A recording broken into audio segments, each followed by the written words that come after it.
Hello, I'm Stephen Rudolph, and welcome to our very first episode of Multiple Natures Live, where we help people and you identify your potential and align it so you can thrive. And this being our first episode, there are a lot of things that I hope will go correctly, and there's some things that could go sideways. So please be patient and bear with me as I feel like it's the first time that I'm driving again, the first time I drove a stick shift. So here's what it's about. Everybody has unique abilities and unique potential. And when you align it with what you do, you get the most out of life. And most of the problems that I find that people face don't have solutions which are out there. The solutions really happen from deep inside. And so we're going to do some exploration, and with me to kick off this event today is a dear friend of mine, and this is Stuart McVeigh from New Jersey in the US. And Stuart has quite an interesting background. He started off first as thinking about going into film, and after that moved on to aspiring to become an English teacher, and wound up in a niche area of, get ready for this, insurance. So people take all sorts of interesting angles and directions as they move into their lives, and Stuart has done a little bit of tiger work in the past with me before, so I'd just like to welcome you to the show. Thank you for being my first guest, Stuart. Appreciate you having me, Stephen. Yeah, and so one of the things we have, as I said, a friendship and a background that goes back about 2 years, and you've already had a tiger experience, and would just like to, get an idea about what you've experienced in the past before with multiple natures. Specific to tiger work? Yeah. Okay. Yeah, you had mentioned that you had this program, and I was intrigued just based on the fact that I'd always sort of gravitated towards personality type systems or things that could sort of give me insights into myself. So MBTI, for instance, Enneagram, etc. All those sort of systems have always kind of fascinated me, and I like the fact that.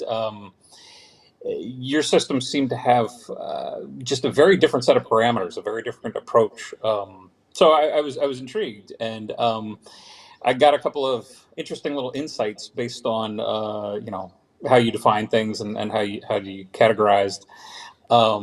Give us some Which of those. Give us one or two of the big insights that you got. Okay, fair enough. One of the tigers that we discussed was entertainer or entertainment. The entertaining And nature. yeah, and I always understood entertaining, at least in my own head, to mean being on stage or being in front of a camera or something like that. Somebody who's performing basically, but on a excuse me, on a larger scale. Um, but the way it was defined, I guess there are varying gradations, if you Mm-hmm. will, and you know the way it was defined in my particular case was, I do like to be sort of the center of attention when, working a room or something like that. Mm-hmm. Essentially trying to bring a certain amount of levity or entertainment in general, maybe a little over the top storytelling or whatever the case may Mm-hmm. be, just to sort of, I don't know, make things a little bit more playful, a little bit more fun. So it was an interesting little tidbit for me. Okay. Something that never really occurred to me. Mm-hmm. And we have the framework. These are some of the qualities that we were looking at. What you're speaking about here is about the entertaining nature, and I know something about you, and we're going to get into is that your linguistic is also high. So you're somebody who's got a great ability to do things with language and to be creative there. In fact, we did a creative project together, a video project where you wrote the script and I did some of the visual stuff, and that was certainly a lot of fun to do together. So what we're going to do now is we're going to step into looking at your particular challenge that's up right now. You had an opportunity to address things in the past before using the multiple natures approach, and it's like this, that whenever I solve a problem, it's not that everything is fantasy-like and I live happily ever after, just as in gardening or other activities, you have to keep on. Or in business, you never hit a plateau and then everything is fine after that. It's a discipline, and you constantly have to keep working at it. And this is just a way, a tool that you can come back and pull out some of those weeds and get on the right path. So tell us a little bit about a challenge that you're facing right now, and then we'll go into your multiple natures profile, and we'll try to see how the Tiger's approach can help us shed light on your current challenge. Fair enough. Um, I would say this year has been a fairly challenging one for me, just in terms of a lot of logistical elements, a lot of just sort of running around and just doing tasks essentially. And I find myself very run down to the point where, coming into this weekend, I talked to my girlfriend and just said, "Look, I need just some downtime where life's going to have to be still for a little bit because I don't know what's going on. I'm just feeling kind of overwhelmed in a lot of arenas, and I need to get my head straight a little bit." Mm-hmm. Um, so yeah, it's just sort of this general sense of overwhelm, fatigue, mental, physical, emotional. Um, so yeah, a Gee, lot going on there. I don't know if I can relate to that. I never get that at all. Right? Exactly. So, all right. So let's take a look and see how the multiple natures approach, which I sometimes call the Tiger's approach, is a way for us to shed some light on what you might be able to do about. So you took the multiple natures test about a little more than a year ago, I'm going to guess, and maybe a year and a half ago. And Sounds like it. I have your I've got your results right here. So the test is an online test, takes about 20 minutes, and then after that we did a debrief together. We went through your scores together to see what they look like. And based on, like I showed you the framework before, these are your particular results, right? We can see Right. how your results came out from the test. And so right away, there's some things that I see here. I look for the highs and lows. Anything toward the outside is higher in terms of being more expressed.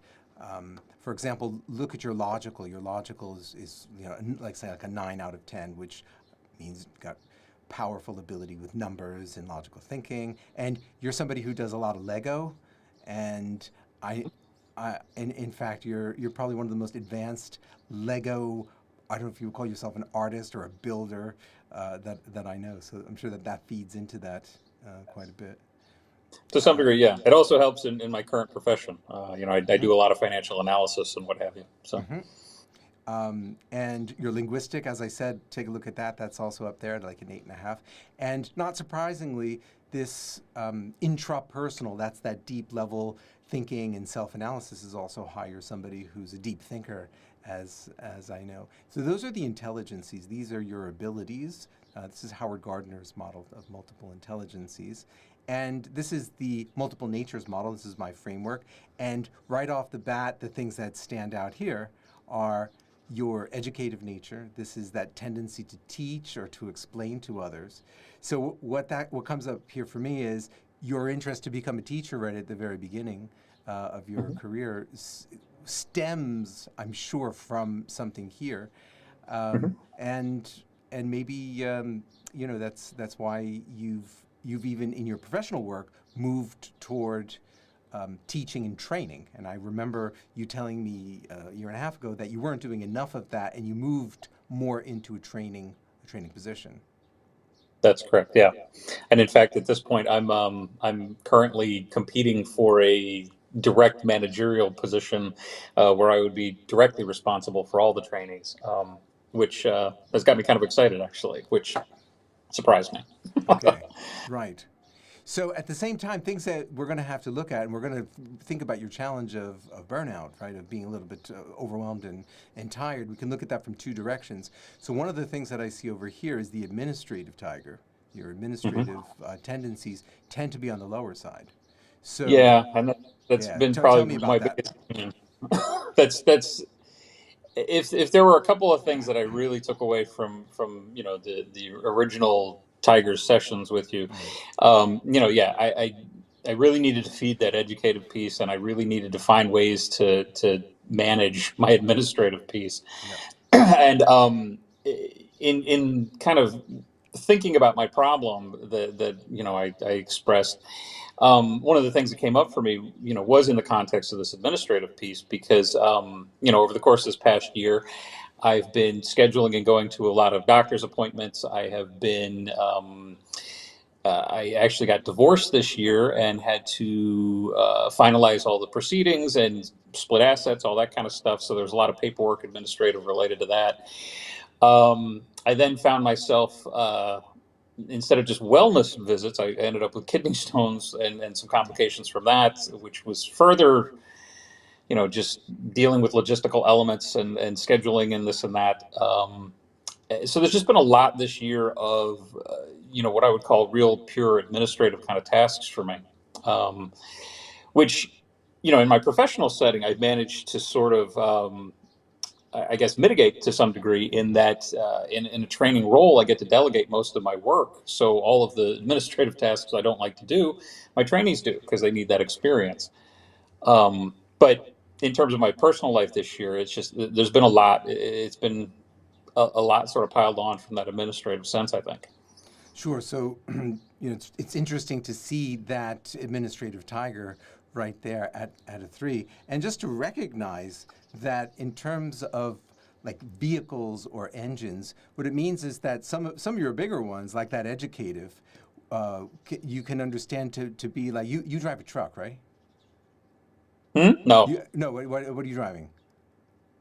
car wise, I'm driving Yes. a WRX, Okay. basically a rally car, that's street legal.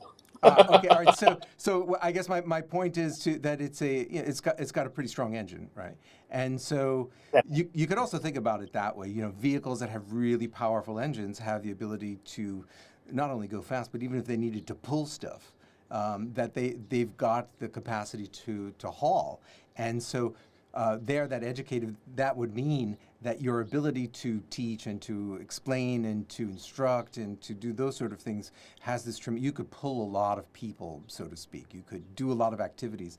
And at the same time, when you take a look at the administrative, it just means that the power of the engine doesn't have as much to pull. So if you're pulling heavy loads in administrative, that if you're doing it both at work, let's say, and at home, then that's gonna wear on the engine. You're going to have to turn it off. You're going to have to rest it up, and you're also going to need to get probably some other vehicles to pull. So your suggestion about or your comment about delegating would be really critical for you in being able to manage that. Because yes, at home sometimes it's going to pile on, and not surprisingly, I've seen that many times health issues, as you've mentioned, health issues are often the result of this kind of stress and these kind of problems that come out of pushing yourself too hard, especially where some of those tigers aren't nearly as big. So let's come back to where you were about your plans going forward and wanting to, as you said, maybe get a little bit more balance. And let's look at it in 2 directions. One is that you can feed underserved tigers. That's one way to go about it. That you can take a look at some of the tigers that aren't being fed and feed them, and that will re-energize you. That'll give you something that you're missing. So if you take a look at this, is there anything from here, any of those bigger tigers, like let's just say whether it's your logical, your linguistic, or maybe on this side the intrapersonal, that you could be doing, or even the adventurous? There's the rally part right there, right? Taking the Yeah, risk. it was funny, as I was sitting here, as you were finalizing, all your buttons that you needed to push and all that kind Hmm. of stuff. Hmm. I was ruminating a little bit, and I glanced over at my computer monitor screen that was sitting here, and there's a floor plan layout for a place that I'm supposed to be moving into, but the move date keeps getting pushed back because construction delays, etc. Um, and there's a lot that's been sort of. I've been really hoping that the delays were going to stop so that I could like move into the new space, because for me that sort of change is a certain type of adventure, and I do feel like that adventuresome or adventurous tiger right now is a bit underserved. with as much administrative and as much kind of routine and as much. I was sort of laid up with some of the kidney stone complications. I didn't really have a chance to get out or do much at all. So it was that tiger in particular has really stood out to me as probably needs to be fed, quite frankly. That and I'm really hoping that some of this Hmm. administrative is going to cool down a little bit. I, Um, so we'll get to the administrative in a second, but here's where I think that you've already come up with some really good. The way you're thinking about it is excellent, which is ways that you can feed it. I mean, one of the things that we know about you is that adventurous is there. So certainly doing things that you can that will excite you and turn that on in you will release happy chemicals. There's something called, if you know about how the brain works in terms of happy chemicals. This is Loretta Bruning's work. So when you do things that you look forward to and that you enjoy, it releases dopamine. Dopamine is the reward. It comes from the reward center of our brain. And not surprisingly, when we eat things like sugar, even the stimulants, drugs and whatnot, also release that. They cause that feel-good thing. So a natural way to achieve that would be by doing things, as you're saying, that feed some of those underserved tigers. And just for a second, I also know that you're a big video gamer, and there's a lot of I'm going to guess that most of the games that you play are probably ones where there's a lot of action and adventures. So any reasonable. any ways that you might also tap into that? Are you playing a lot these days, or have you sort of let it go to the side? Actually, that's the interesting part. I have been playing just because, like I said, kind of being laid up health wise. Right. It was an easy distraction, what have you. But the problem is there hasn't been a lot that's been new or exciting in that realm for me of late. So I played a lot of one or two games, and they're games that I'm pretty proficient at this point. So it didn't necessarily feed a true sense of adventure or maybe tapping into some of the new logical components of trying to solve new Mm-hmm. puzzles or anything like that. Mm-hmm. It was just kind of routine, just sort of passing time. um, so once again, if I'd found like a new game that got me really excited, Mm-hmm. that might have helped. I don't know. Sure. um, So the way that you're talking about is bang on, and I really like that because adventure games could work for you, but even logical games might also work at the same time. So let's just keep that in mind as one approach, which is if you feed some underserved tigers, then that's definitely a way that you'll be able to re-energize and you'll get some more energy. The other sure. side of it is when tigers are being overfed. And we can see that in terms of this administrative. And what I want to ask you is that in terms of your current role that you're considering right now, or that you're thinking about, how that might play out. Because if you get into a role where there's going to be even more administrative responsibility, how do you think you're going to be able to manage that? One school of thought might be, hey, it's a mistake to even go down that path. You might be setting yourself up for a huge challenge that will displace you even more. Another way is, as you're saying, if you've got the ability to delegate, then then there might be some hope in there. So shed some light yourself on what you think about that. Yeah. I've sort of thought about this because you know uh, probably about a year ago or so, shortly after the Tigers program, there was a different opportunity work wise that came up. And I thought about and listed off some of the things that do excite me and some of the things that don't excite me about what I do, and understanding that this other role was going to take me away from the ability to train young personnel. It really sort of brought some clarity to me very quickly in terms of this probably isn't something that I want to pursue, just because I'll probably burn out fairly quickly. Especially, there was a large component of having to deal with our legal department, and you want to talk about just pure torture, as far as I'm concerned. Um, that's just pure administrative work and arguing over minutia in terms of language, as far as I'm concerned. That Why are we doing this? So I passed on that opportunity, but this opportunity I've been thinking about pretty pretty in depth, and I've asked some very point blank questions of the powers that be. And it sounds like the only real change in terms of my administrative role would be I would be responsible for the actual appraisal process for the trainees, right? So I'd have to actually go through and make the assessment and have the conversations with them about how they're doing, et cetera. But the reality is, on a day-to-day basis, I'm already doing a lot of the actual conversation piece. So it would literally just be sitting down to write the appraisals. And um, I'm fortunate enough as well that I work in a relatively small department, or at least I work on a relatively small team. Um, and so that would only add like 3 to 4 people annually that I would have to actually sit down and do this administrative work around. The rest of my responsibilities and duties probably would not change that dramatically, it sounds like.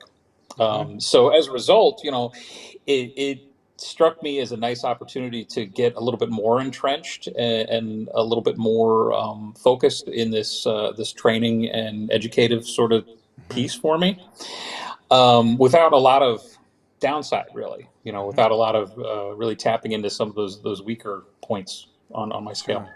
Yeah. And I hear a And cat in the background. That's a baby yeah, tiger. there's Maybe is my that the cat. administrative tiger? Maybe growling. He he loves to find wonderful opportune moments to Uh, interrupt. So I apologize. no, not at all. He's felines are especially welcome on this program. So there's no problem. Fair. Well, what I really like about the way that you've thought about this is that you're not just. It sounds like you're not just going into it with unbridled optimism, in the sense that you've already spoken to to either the HR department or the other people in the organization who are organizing this for you, right?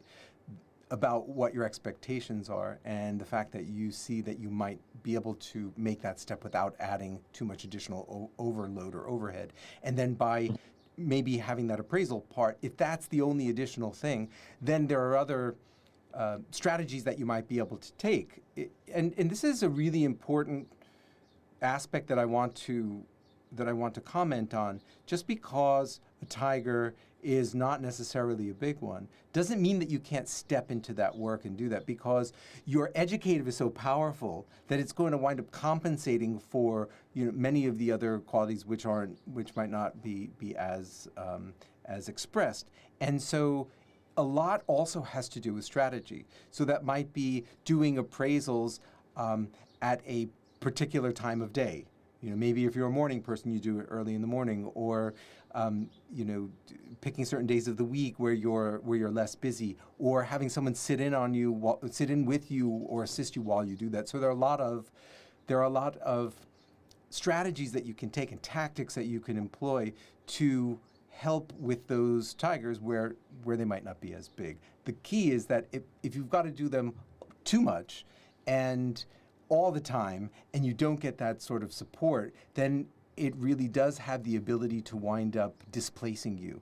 So if you go into it with those open eyes, then you'll be much better prepared for dealing with a situation like that. So that sounds like you've got the right perspective going into this. All right. Yeah, I hope so. And I just want to harken back as well to, I remember you talking about at one point sort of that, I guess for lack of a better term, Michael Jordan effect of, Mm-hmm. that by relying on that star player of the educative piece, I can do some of this administrative Exactly. a little bit better as long as it's relating in there. Like, for Yeah. instance, I am in the process right now. We're hiring some individuals, some new trainees, and I'm the one who's actually reviewing the resumes. I'm scheduling. I'm doing a lot of these very routine, mundane tasks that normally would just, I'd put off forever. But because it's related to the potential for more training and more individuals, coming down the pipeline, um, I find myself still not necessarily thrilled, but at least I can get through it. You I know, like that. There's purpose also connected to that, right? And right? that's actually from the neurochemical neurochemical perspective, that's the dopamine release. You know that you're going to get a hit when you get to teach, so you can sort of put up with some of the other things that might not be favorable, or let's just say appealing, and that's such an important part of it. No, there's not any one job that fits anybody perfectly. No matter what you do, there's going to be an element of it that you just you don't love, but knowing that you're going to get to do stuff that you love can certainly help in mitigating that, as long as the ratio is right. There needs to be enough of doing the educative stuff in your case that you'll be able to enjoy that, and the other part does have to be contained. Okay, so we shed some light. Maybe let's summarize. Coming away from this conversation, share what sometimes when we do our work together, we do men's work together, right? We're both part of an organization, and we were part of a team together that did some amazing stuff. We have this great phrase that we say, as a result of being here today, here's what I've learned about myself, or what I've learned about myself as a result of being here today is, so give us that, shed us the light. What have you learned today? As a result of being here tonight, what I learned about myself, really, like I said, just having me sit down and think about some of this and put it into the context of the Tigers, it did become very clear to me. It just sort of clicked suddenly that that adventurous tiger has been way underfed. And actually, tonight, just on a lark, I decided I was going to take myself out to dinner, and I didn't really care where I went. The first place I was thinking of wasn't open, so I just kept wandering around and ended up just sitting at a bar having a chili cheeseburger, of all things. And, it was great. It was not something I would normally do on a Sunday evening, at least not end up at this particular bar. But, a bit of adventure on a Sunday cool. night. What's that? A bit of adventure on a Sunday night. Exactly. I mean, and it was just a small thing per se, but the reality is, it just felt really nice to sort of really sort of change the general routine. So Right. it's very clear to me, especially like I said, just thinking about that context of wanting to move so badly and why is that such an important thing for me. Something's just missing there. Something's deficient. Adding some adventure into the mix is a way for you to feed some of that adventurous tiger that's underserved right now. And about the administrative, what's the takeaway for today? The reality is, I think really what hit me was just how much administrative I've dealt with this year and why I'm probably as tired as I am. It's just such an overwhelming amount of stuff that I just don't enjoy doing, but it was all really, really necessary, and it all had deadlines and timing and ramifications, etc. So I had to push through it all, but it's just got me bone weary. I am hoping that that's all calming down, and allow me to sort of put that on the back burner for a while and get a little energy back. Because, from a work perspective, I think I've got a pretty good balance there with that educational piece, lifting it up. But, the rest of the personal stuff, especially like sitting down to actually look through explanation of benefits to see whether or not insurance paid appropriately to the hospital. Man, that's just fatiguing. I get it. All right. So there we go. That brings us to some kind of a conclusion for today. And I want to thank you for being on Multiple Natures Live as my first guest.